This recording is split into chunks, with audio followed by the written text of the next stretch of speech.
What's up, everybody? Welcome back to Remember That Player, the only show on the internet where every week we take a trip down memory lane and remember the players of yesteryear, the ones that we grew up cheering for, maybe rooting against, anything like that. This show is guaranteed to bring you back to a little nostalgia, you know? That's what I'm here to do. And today, the player that we are focusing on, we're going to the baseball world. We're focusing on pitcher, if you want to call him that, Mike Hampton. Look, before there was Madison Bumgarner, there was Mike Hampton just hitting the ball better than most hitters can. Maybe not better than most hitters can, but definitely better than most pitchers can, while also being a pretty damn good pitcher in his own right. Mike Hampton played 16 years in the MLB. He laced them up for the Mariners, Astros, Mets, Rockies, Braves, and Diamondbacks. The big lefty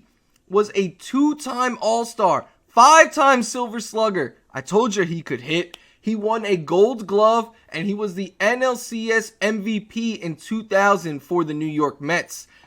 He won 148 games in his career and finished with a 4.06 ERA.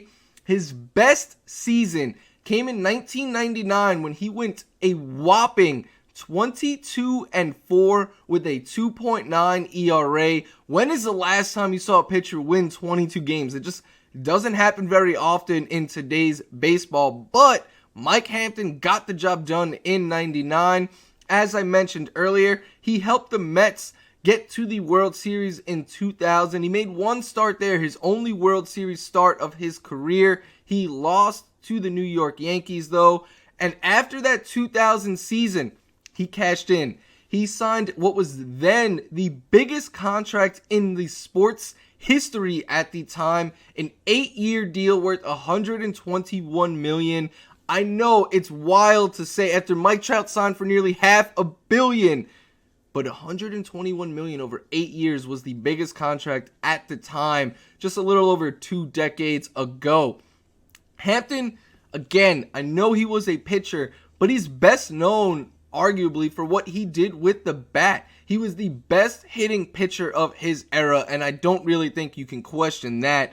He finished his career with a 246 average, 356 slugging percentage, and he hit 16 home runs and drove in 79 runs. I mean, that's not bad numbers. Like, if you put that over the course of a season at like a middle infield position in the 90s, you'd say, I would take that. So you were getting that out of your pitcher. Plus, he stole 3 bases in his career and routinely would hit doubles and triples.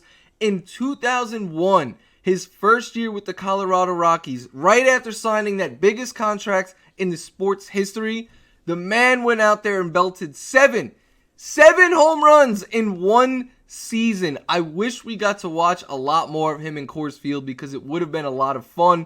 I'm sure his pitching numbers don't agree, but his hitting numbers definitely agree that thin air in Coors Field was good for Mike Hampton. So Mike Hampton was just one of the more fun pitchers of his era, a big lefty who would come up to bat righty and would just mash the ball, hitting it all over the ballpark. It would be fun to watch him in today's game to see how he was used as more of these hitting pitchers get some opportunities. Not saying he would have been Shohei Ohtani, but we could dream, can't we?